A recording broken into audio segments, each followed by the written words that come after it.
नमस्कार विद्यार्थी मित्रांनो, TDA माझ्या यूट्यूब चॅनलवर आपल्या सर्वांचं स्वागत आहे। आज के व्हिडिओमध्ये आपण बघणार आहोत महाराष्ट्र पोस्टल रिक्रुटमेंट 2020 साठी किती फी आहे आणि किती एज, जॉब प्रोफाइल काय आहे आणि सिलेक्शन प्रोसेस काय आहे। हो, तो फर्स्ट स्लाइड तुमच्या स्क्रीनवर आहे। The slide is for what fee, म्हणजे किती फी पे करणार आहे MTS साठी आणि किती फी आहे पोस्टमॅन आणि मेल गार्ड साठी। MTS साठी फी आहे 500 आणि पोस्टमैन मेल गार्ड साठी फी है 500। ये जो फी है ये ओपन कैंडिडेट के लिए है, ठीक है। अब इसमें एक चीज़ और है कि अगर आप दोनों एग्ज़ाम देना चाहते हैं तो दोनों एग्ज़ाम को मिला के आप फॉर्म फिल कर सकते हैं, जिसके लिए आपको 1000 रुपीज़ पे करना होगा।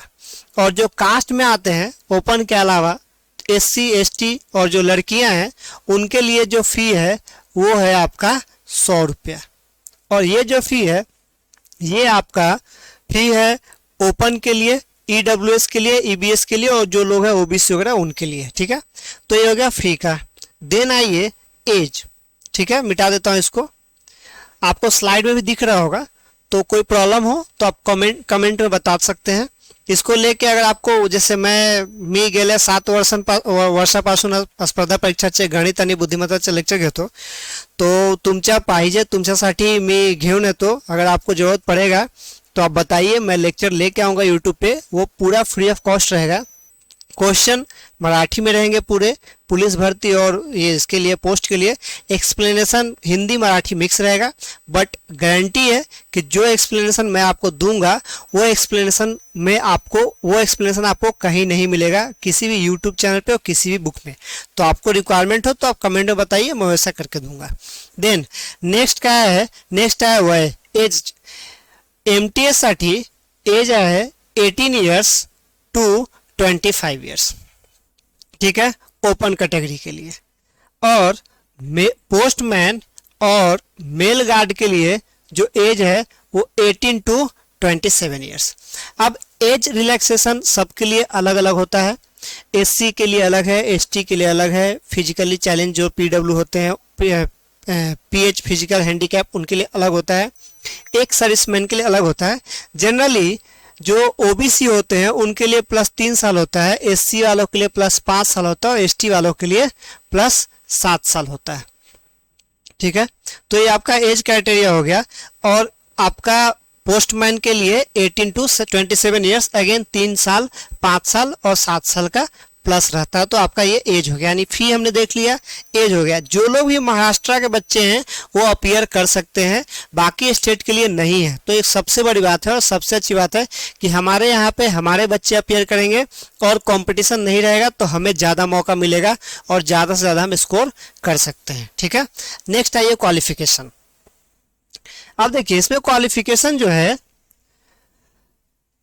शैक्षणिक पात्रता काय है। MTS साठी शैक्षणिक पात्रता SSC यानी क्लास 10th है। और जो मोटरमैन नहीं, पोस्टमैन और मेल गार्ड के लिए जो क्वालिफिकेशन है वो 12th बेसिस पे, ठीक है। 10th वाले लोग MTS के लिए दे सकते हैं और 12th वाले लोग पोस्टमैन के लिए। आपको दिख भी रहा होगा यहाँ पे कि दिया कि लैंग्वेज का भी एक दिया हुआ, ठीक है, उस पर भी हम आएंगे। इसमें एक चीज़ और बता दो आपको, पोस्ट के पहले बता देता हूँ। इसमें एक कंडीशन है कि आपका क्लास 10th में मराठी लैंग्वेज होना चाहिए, ठीक है, तो ही आप इसके लिए एलिजिबल हैं। अब इसमें एक चीज़ और है, जैसे पोस्टल का जो रीजन होता है वो होता है महाराष्ट्र एंड गोवा।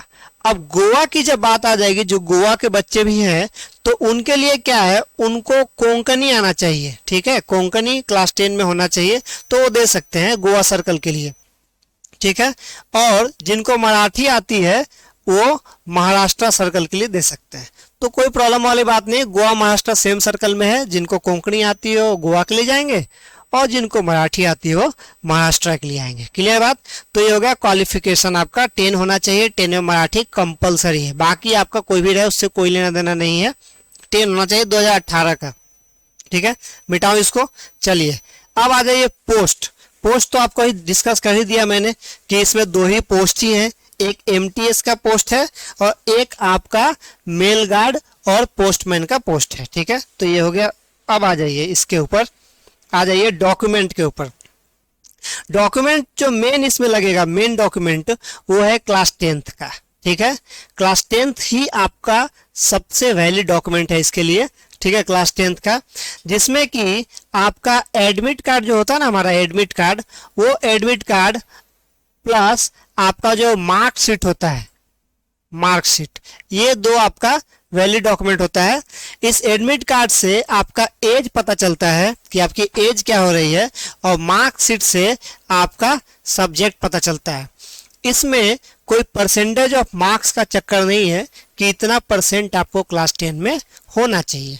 तो बस क्लास 10th पास हैं आप, तो आप एलिजिबल हैं इसके लिए। ठीक है, यहाँ पे आपको दिख भी रहा होगा कि अब बेसिक चीज़ें होती है, ईमेल आईडी होना चाहिए, मोबाइल होना चाहिए आपका, देन जेपीजी में आपको फोटो अपलोड करना है, सिग्नेचर अपलोड करना है।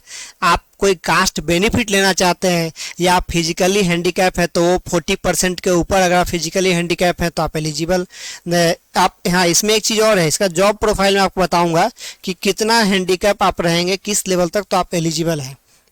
देन आपका एक सर्विसमैन का डॉक्यूमेंट, मतलब आप किसी जो ओपन वाले हैं उनको सिर्फ एडमिट कार्ड और मार्कशीट की जरूरत है, और जो कोई कास्ट बेनिफिट या कोई अदर बेनिफिट लेना चाहते हैं तो उनको वो डॉक्यूमेंट सबमिट करना पड़ेगा जिसका वो बेनिफिट लेना चाहते हैं, as per the rule of Maharashtra government. Maharashtra government का जो रूल है उसके हिसाब से, नहीं तो कोई जरूरत नहीं आपको सबमिट करने की। ठीक है, ये हो गया डॉक्यूमेंट का। अब आइए सिलेक्शन प्रोसीजर। सिलेक्शन प्रोसीजर के लिए हमने वीडियो नंबर 1 एक बना के डाला हुआ है, उसे पूरा डिटेल में है वीडियो में कि कैसे सिलेक्शन होना है। वो आपका डिस्क्रिप्शन में लिंक भी है, आप उसको देख लीजिएगा तो आपको पूरा क्लियर हो जाएगा। बस एक चीज बता देता हूँ जो मैंने उसमें नहीं बताया था, वो ये कि इसमें 3 पेपर होने वाला है। ठीक है, 3 पेपर है। पहला पेपर जो है आपका वो 100 मार्क्स के लिए है, दूसरा पेपर जो है वो 60 मार्क्स के लिए है, और चौथा पेपर जो है वो 40 मार्क्स के लिए। ठीक है, पहला पेपर में जो आपके सब्जेक्ट हैं वो मैथ है, रीजनिंग है और जीके है। दूसरा में English to Marathi, then Marathi to English, letter writing और एसे राइटिंग, और ये आपका टाइपिंग है। तो क्या ध्यान देने वाली बात है, ये जो पेपर है ना, ये 100 मार्क्स वाला, इस पेपर पे आपका मेरिट बनेगा। समझ में आया कि नहीं बात, ये ध्यान रखिएगा। आप किस पे मेरिट बनेगा, जो 100 मार्क्स वाला पेपर 1 है। पेपर 2 एंड पेपर 3 ये दोनों क्वालिफाइंग है, मतलब सिर्फ आपको पास करना है, इसका मार्क्स ऐड नहीं होगा। यानी मैथ, रीजनिंग और जीके ये आपके लिए बहुत इंपॉर्टेंट है, जिसमें से कि मैथ कितने मार्क्स का है, 40 मार्क्स का, रीजनिंग कितना है 30 और जीके कितना है 30। समझे कि नहीं बात। तो आप ध्यान रखिएगा, पहला क्वेश्चन, पहला पेपर का ही मेरिट बनेगा आपका फाइनल। तो आप इन तीनों सब्जेक्ट को अच्छे से कीजिए। तो ये हो गया सिलेक्शन प्रोसीजर आपका। देन आ जाइए सैलरी के ऊपर, मिटा देता हूं, आप लोग देखते जाइए। कोई भी डाउट रहे, कोणताही डाऊट आहे माझ्या कमेंट मध्ये विचारा, मी आहे इकडे, मी डाऊट सॉल्व करून देतो। मिटाओ इसको। चलिए, दिसत आहे सगळ्यांना साउंड क्वालिटी आणि व्हिडिओ क्वालिटीचे प्रॉब्लम ये रहेगा प्रॉब्लम, तो you can comment in the comment box so that we can change. अब आ जाइए सैलरी के ऊपर। ठीक है, सैलरी क्या है, इसमें 2 तरह का सैलरी होता है, एक आपका एमटीएस के लिए होगा और एक आपका पोस्टमैन और मेल गार्ड के लिए होगा। ठीक है, एमटीएस का जो सैलरी है वो है स्केल 1 वाला, क्लियर बात, और जो पोस्टमैन और मेल गार्ड का है वो है स्केल 3 वाला। स्केल 1 और स्केल 3 आपके स्क्रीन पे डिस्प्ले हो रहा होगा, जिसमें कि 18,000 से स्टार्ट होता है, और ये आपका वो मेन पिछले वाला स्लाइड लगाइए, वो सैलरी वाला, हाँ ये देखिए, ये आपको दिख रहा होगा। एमटीएस का जो सैलरी है वो पे स्केल 1 होता है, 18,000 से 56,000 का होता है, और जो मोटरमैन का होता है, जो पोस्टमैन का होता है, तो वो आपका 21,000 से 69,000 होता है। ठीक है, ये अब इसमें काफी चीजें होती है। अब इतना सैलरी, ये देखिए, ये सैलरी का एक पे स्केल है, जो पे कमीशन होता है ना वो डिसाइड करता है। और इसमें एक चीज और ध्यान दीजिएगा, ये जो सैलरी है ना, इसमें 40 एनुअल इंक्रीमेंट मिलेगा आपको, 40 एनुअल इंक्रीमेंट, 40 एनुअल इंक्रीमेंट मिलेगा आपको इस सैलरी में। अब देखिए इसमें काफ़ी चीज़ें ऐड होती है, HRA ऐड होता है, TA ऐड होता है, D ऐड होता है, काफ़ी चीज़ें ऐड होती है। तो ये सब मिला के जो इन हैंड सैलरी आपको मिलेगा, आपके हाथ में जो सैलरी आएगा वो लगभग 23 से 24 हजार मंथली आएगा। क्लियर बात। इसमें MTS में आपका जो पे स्केल है वो लेवल 1 का है, मैट्रिक्स 1, और सिविल पे बोलते हैं इसको, सिविल पे। रीजन क्या है सिविल पे बोलने का, कि जो एक सर्विसमैन होते हैं ना उनका पे स्केल अलग होता है, वो जिस पे रिटायर होते हैं उसके हिसाब से किसी भी गवर्नमेंट ऑर्गेनाइजेशन में उनका सैलरी डिसाइड होता है, तो इसीलिए इसको सिविल पे बोलते हैं, मतलब नॉर्मल पे बोलते हैं। अब ये पे स्केल 18,000 से 56,000 का रेंज का होता है, जिसको सब मिलाने के बाद आपको मंथली 23 से 24,000 रुपया मिलेगा। उसी तरह जो पोस्टमैन मेल गार्ड का जो पे स्केल 3 है, जो 21,000 से लेकर 69,000 तक है, इसमें आपको लगभग 34,000 प्लस बोल सकते हैं, 34,000 प्लस सैलरी आपको मिलेगी। ठीक है, मतलब इन द रेंज ऑफ 35,000, आपको यहाँ दिख भी रहा होगा 35,001 रुपये। यानी अब कभी कभी हर एक का HRA जो होता है ना, HRA देखिए सैलरी जो डिपेंड करता है, ये मैंने 23 से 24 क्यों बोला, ये 22 भी हो सकता है, ठीक है, और ये 25 तक भी हो सकता है। ये जो 34 में बोल रहा हूँ ये क्या हो सकता है, ये 30 भी हो सकता है, 34 भी हो सकता है और 35 भी हो सकता है। रीजन क्या है, ये डिपेंड करता है C2 to CT, CT to CT ये अलग होता है। क्यों, क्योंकि ये HRA जो आपका हाउसिंग अलाउंस होता है ना, HRA हाउसिंग अलाउंस, उसके हिसाब से C2 to CT वेरी करता है, इसलिए 1-2 3 का फर्क पड़ सकता है। बट मोटा मोटी 23 से 24,000 आपके हाथ में आएगा, और ये 30 से 34,000 के बीच में आपके हाथ में आएगा। ये सैलरी हो गया इसका, आपका MTS का और पोस्टमैन और मोटरमैन मेल गार्ड का। क्लियर, मिटा दो अभी। चलिए अब नेक्स्ट आ जाइए ड्यूटी या जॉब प्रोफाइल, कि आपको करना क्या होगा। पगार लोगे इतना तो काम तो करना पड़ेगा ना यार, आप खाली जाइएगा ड्यूटी बजा के आ जाइएगा तो ऐसे कैसे चलेगा। तो काम क्या करना होगा, बहुत आसान काम है। एक पहले देखते हैं, वर्क डिस्प्ले कर दीजिए, चलो आ गया आपके स्क्रीन पे पोस्टमैन और मेल गार्ड का। ठीक है, इनका जो मेन काम होता है, इससे काफी सारे काम होते हैं। एक तो होता है कैश डिलीवरी हो सकता है, ठीक है, जो गवर्नमेंट का जो पोस्ट की गाड़ी से कैश जाता है, कैश डिलीवरी हो सकता है। देन डाक डिलीवरी हो सकता है, ठीक है, ऑफिस वर्क भी हो सकता है। मेन जो इनका काम है, ये जो मेन इनका काम है ये डिलीवरी का है, एकदम फिक्स समझ लीजिए। ठीक है, मेन डिलीवरी का काम है इनका। मतलब कुल मिला के अगर डिपेंड करता, आपकी गांव में पोस्टिंग हो गई तो हार्डली 3 से 4 घंटा काम करना पड़ेगा। मतलब एक बार ऑफिस से आपने मटेरियल लिया डिलीवरी के लिए, जितने टाइम में हो सके डिलीवरी कीजिए, घर जाइए। तो अगर कोई बच्चा, जैसे मान लीजिए आपको MPSC करना है, आप राज्य सेवा और कॉम्बाइंड के लिए पढ़ रहे हैं, तो आपके लिए बेस्ट जॉब है। तो हार्डली मैक्सिमम 5 घंटे की ड्यूटी रहेगी, 4 से 5 घंटे। उसके बाद आप फुल फ्री है अपने पढ़ाई को करने के लिए। तो शर्माइए मत कि ये ग्रुप C ग्रुप D का जॉब है। अगर आपको फ्यूचर में पढ़ना है, इतनी अच्छी सैलरी है, आप इसको ज्वाइन कीजिए और अपने पढ़ाई को कंटिन्यू रखिए। तो ये हो गया, मेन काम होता है डिलीवरी का, इनका काम होता है। देन आता है आपका MTS। ये बेसिकली MTS का जो काम है, ये मेन इसका ऑफिस वर्क है। ठीक है, ऑफिस वर्क होता है। ऑफिस वर्क में क्या क्या हो सकता है, आपका मैसेज वगैरह जो आते हैं, मतलब जो मेल्स बोल सकते हैं, डाक बोलते हैं, उसको डाक हैंडलिंग बोलिए। उनको प्रॉपर चैनल में अरेंज करना, कौन से जिला का है, कहाँ जाएगा, किस तालुका में कहाँ कहाँ जाएगा, तो डाक हैंडलिंग आप बोल सकते हैं।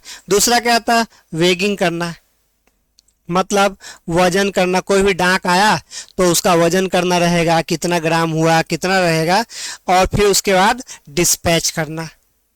ठीक है, मतलब क्या हो गया, भेजना, जो जो लोकेशन है वहां पे, समझे। तो दोनों में ये फर्क है। ये बेसिकली आपका आउटडोर जॉब है, ठीक है, और ये आपका इंडोर जॉब है। मतलब जो गर्ल्स हैं उनके लिए बेस्ट है, और जो बॉय आगे पढ़ना चाहते हैं उनके लिए ये बेस्ट है, क्योंकि इसमें हार्डली आपको 4 से 5 घंटा काम करना पड़ेगा, बट इसमें आपको पूरा ऑफिस आवर में काम करना पड़ेगा। समझ गए बात को। तो ये हो गया पूरा डिटेल और इसके बाद एक और, आपको कोई फॉर्म फिल करते समय कोई आपको डाउट हो, कोई परेशानी हो तो आप कमेंट में बता सकते हैं। उसके अलावा आपके स्क्रीन पे दिख रहा होगा for any issue and inquiry candidate help desk number भी हमने दे रखा है, हमारा नहीं है, ये इंडियन पोस्ट का है। आप उस पर कॉल करके ये कर सकते हैं। इससे मेल गार्ड वगैरह में आपका रेल मेल भी आता है, एयरपोर्ट मेल भी आता है, तो पोस्टिंग आपकी कहीं भी हो सकती है, बट ज़्यादा प्रेशर आपको नहीं रहेगा। तो आप पढ़ाई भी कर सकते हैं, अच्छे से आराम से घूम फिर सकते हैं। 3 साल बाद प्रमोशन होता है, 3 साल बाद आप थोड़ा सीनियर बनेंगे, फिर 5 साल बाद आप पीआई बन जाएंगे, पोस्ट इंस्पेक्टर बन जाएंगे। तो काफ़ी इसमें स्कोप भी है आपको ज़िंदगी में आगे बढ़ने का, ठीक है।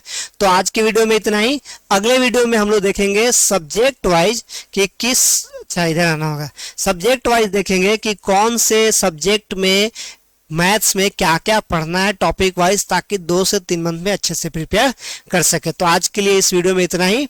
Wish you all the best, good luck, Jai Hind, जय महाराष्ट्र।